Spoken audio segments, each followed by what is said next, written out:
Welcome back. My name is Lauren Heistad, and I'm the author to the book Homecoming. We're just working through it, one chapter at a time. It's because of a promise I made to myself. So whether you ever hear my words or not, it's okay. It's okay.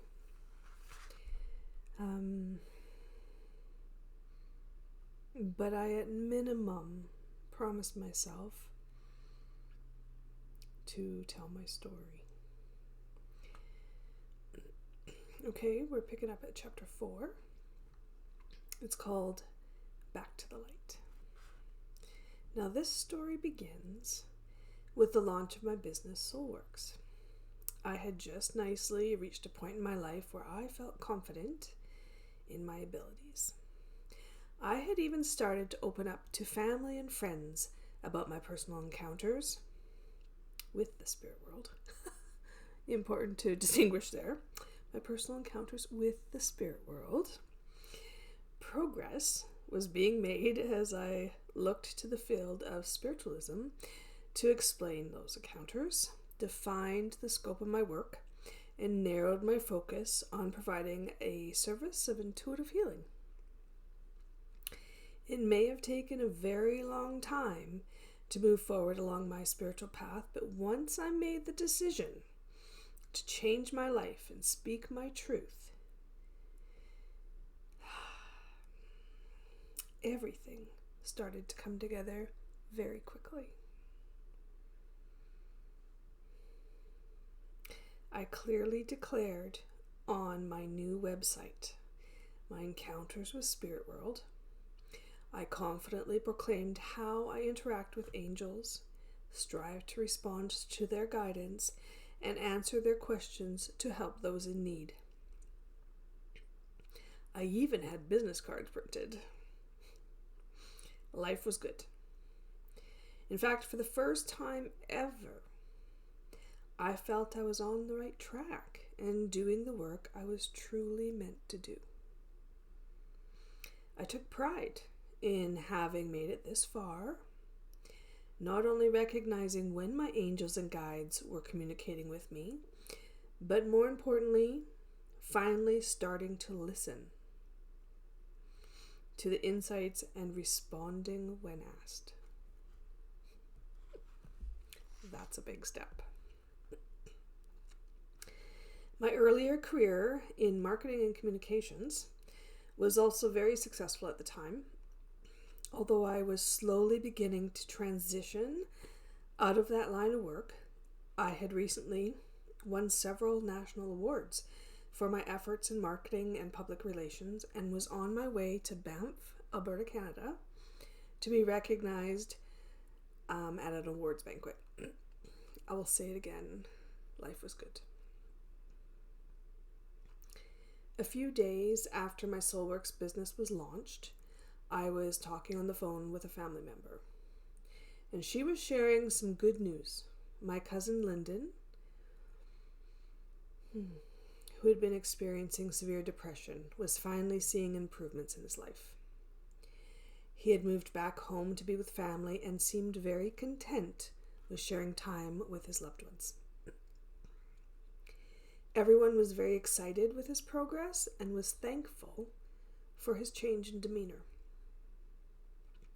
Talking to my relative, I could feel her joy, and yet my angelic radar was going off yet again.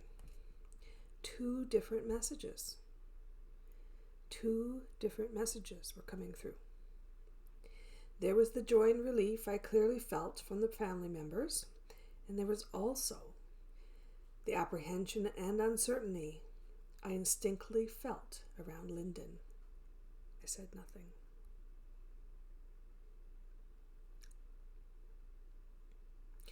When I got off the phone, I tried to tap into Lyndon's energy field to see if my suspicions were correct and to send him healing energy.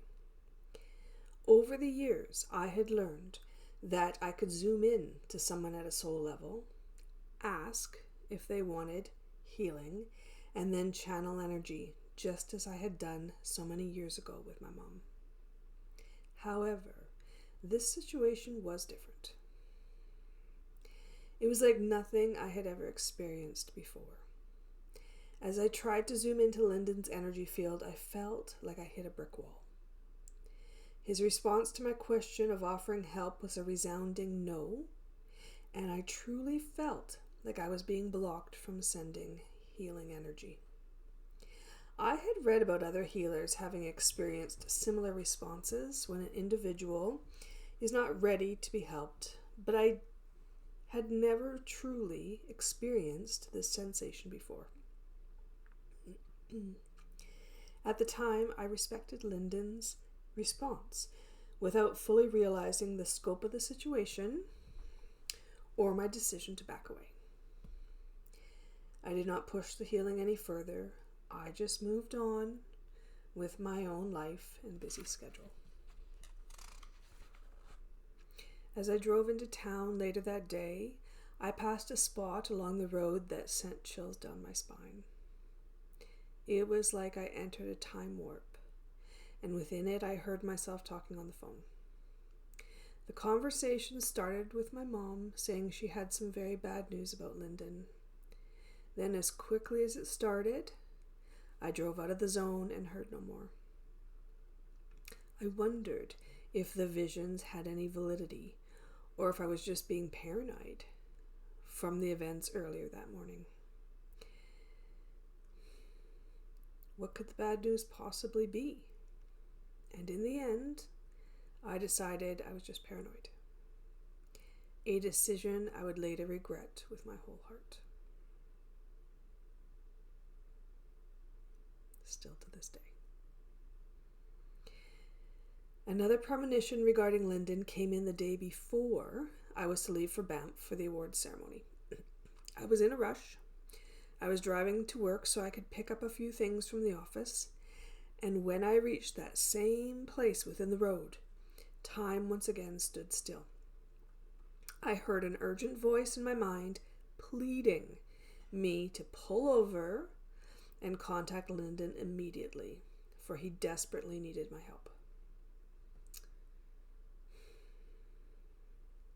My thought process was garbled. What would I say? What would I say? I had not talked to Lyndon in literally years. Would he think I was crazy to offer my support? What support was I even going to provide? What if I was wrong? Would my talk of visions and spirits and expressing my concerns make his situation worse? I had never even discussed or shared my spiritual experiences with Lyndon before. How would he respond? And eventually, I just talked myself out of it. I vowed to myself with the intention to definitely follow up when I got back on Monday. Lyndon had been in trouble before in his life. Surely he could wait a few more days. And with that final thought, I dismissed the entire occurrence. I dismissed the entire occurrence and moved on with my own agenda.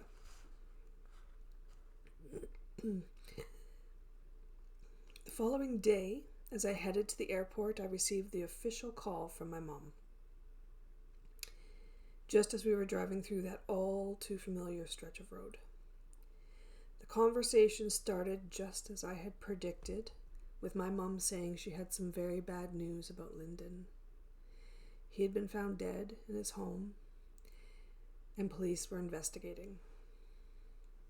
As more information was later revealed, it was determined Lyndon had taken his own life. And his time of death was exactly 1 hour after I had received the urgent plea to contact him the day before.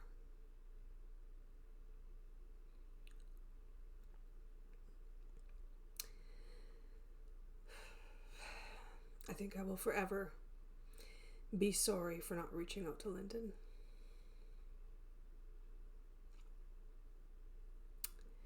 In reviewing those last weeks of his life over and over and over in my mind, I know, without a doubt, I should have had the guts to pick up the phone.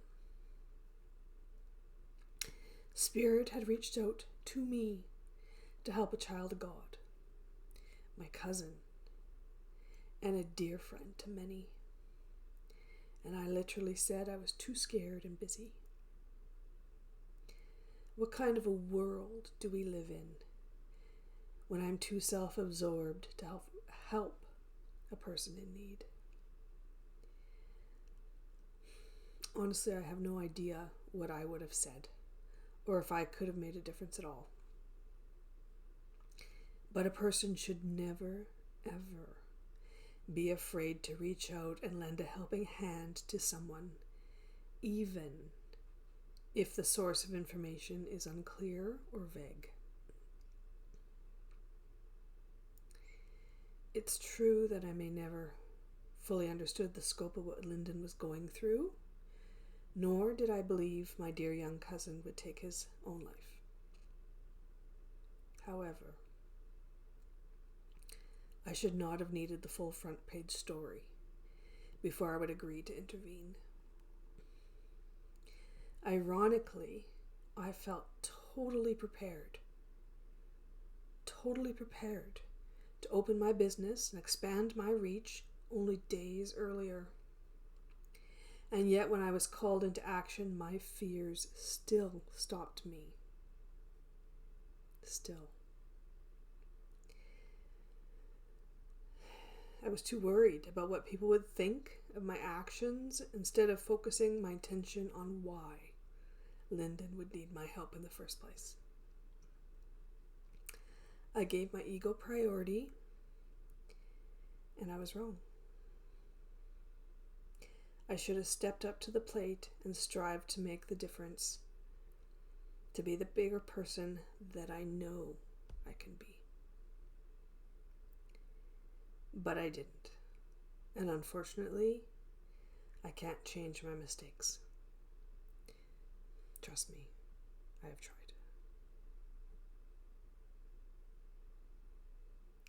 To both Lyndon and his family, I'm truly sorry. It has been a hard lesson and heartbreaking experience I will certainly remember forever. Lyndon was an incredibly gifted old soul who held wisdom and knowledge beyond his years. He helped so many friends and family in need and positively impacted the lives of many.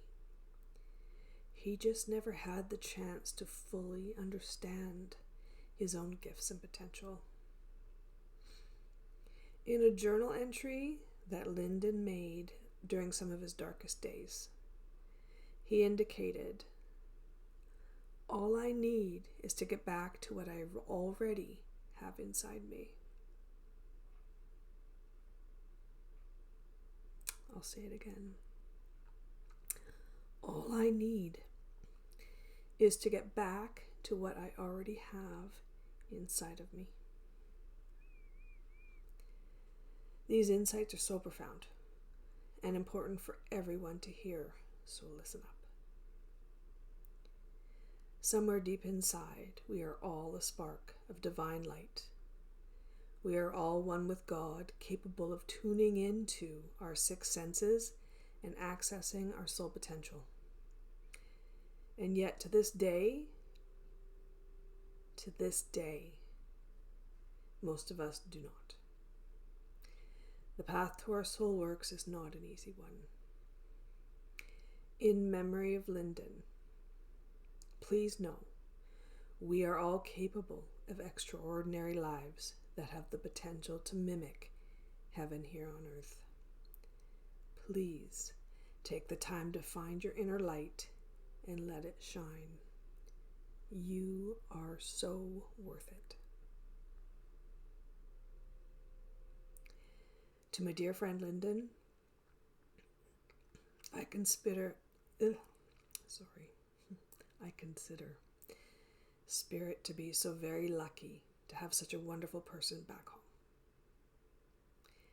As sure as I know our souls live on forever, I also know you are successfully carrying on your life journey, reaching out and touching the hearts of many forever and ever. I vow to follow your footsteps and strive to do the same.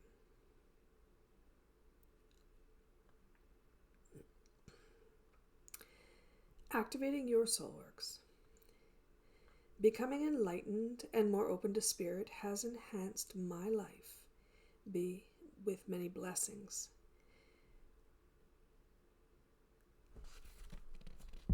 Sorry. Pause. Sometimes it takes a second time. Activating your SOULworks. Becoming enlightened and more open to spirit has enhanced my life, my blessings, and my understandings of the ways of this world. I cherish every moment communicating with spirit and would never regret my increased awareness. What I do regret are all the times in my life I have not acted upon the advice of spirit, the moments I misunderstood the information or dismissed the guidance provided entirely because of pride or fear. As I become more aware of my surroundings, I also become more aware of the abilities I have within myself to facilitate positive change. Not responding to those moments of divine knowledge can be heartbreaking. I believe learning to follow our intuition is key. If we were taught at an early age to pursue our gut feelings, listen to our guides, hear the energetic cries of those in need, and respond without question, our world would be a far better place. This is a goal I strive to teach others and myself. To never dismiss the voice from within our hearts. Until this greatness is achieved, forgiveness is a powerful tool. It has the ability to heal our hearts, our minds, and our souls. When forgiveness is not given, it also has the ability to tear our hearts apart, devastate our minds, affect our health, and wound our souls. Choose forgiveness. Choose forgiveness. There are going to be many times in our lives when we need to stop beating ourselves up about the mistakes we have made and forgive ourselves for the outcome. Recognizing we are still human here on earth, having a very human experience.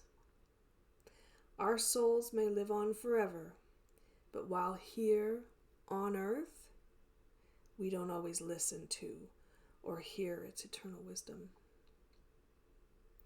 Forgiveness is the only way to fully accept the lessons learned and to move forward from an overwhelming experience.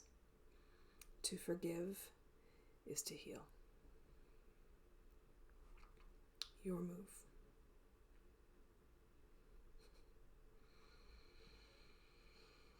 Embrace your divine wisdom. Begin to pay close attention to your own inner knowing. You are connected to the universal knowledge of spirit and have the ability to access this information at any time.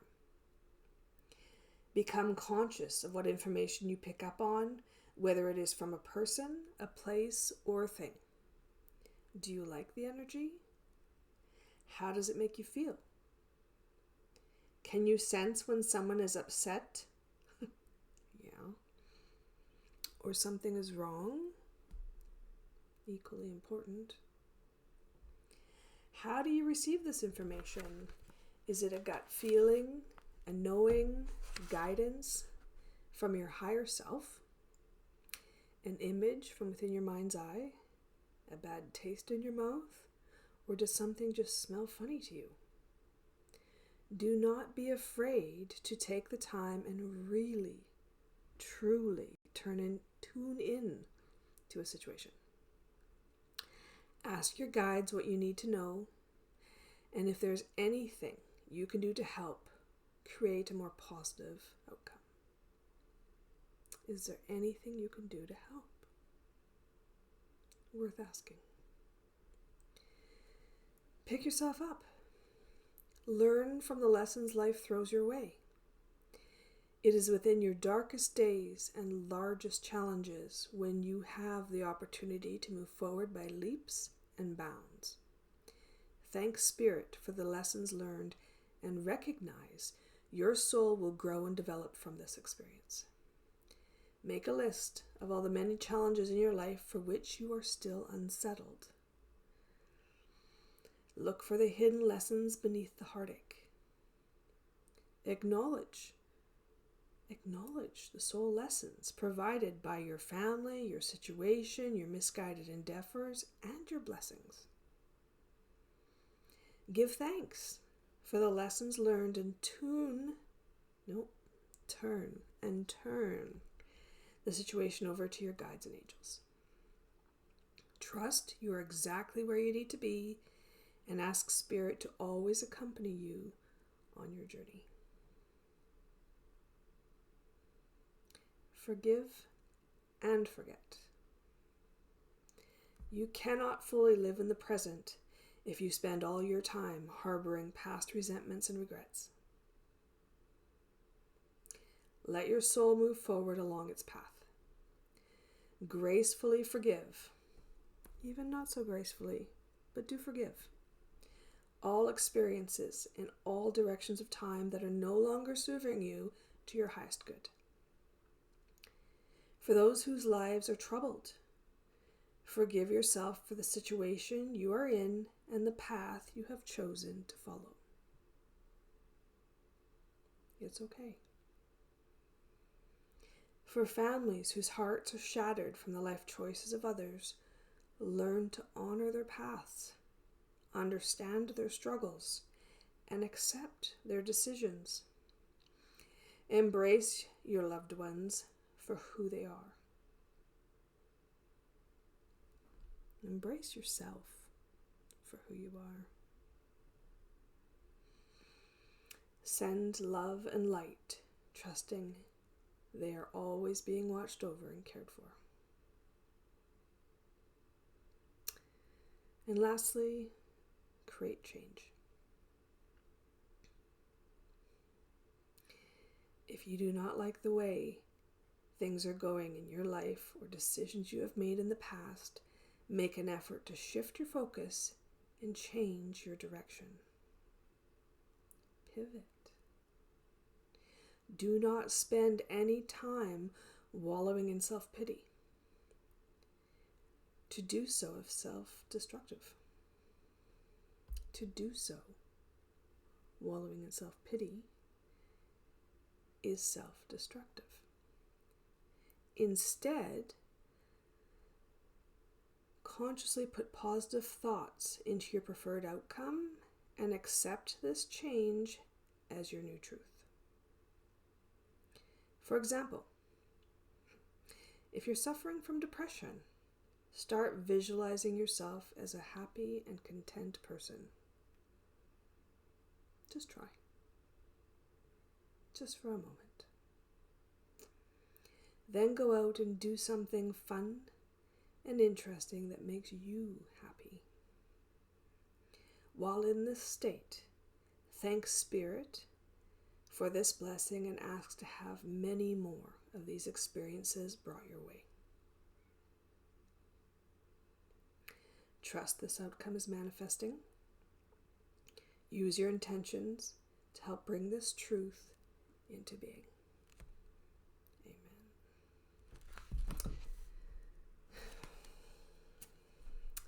Thank you again for listening to my story.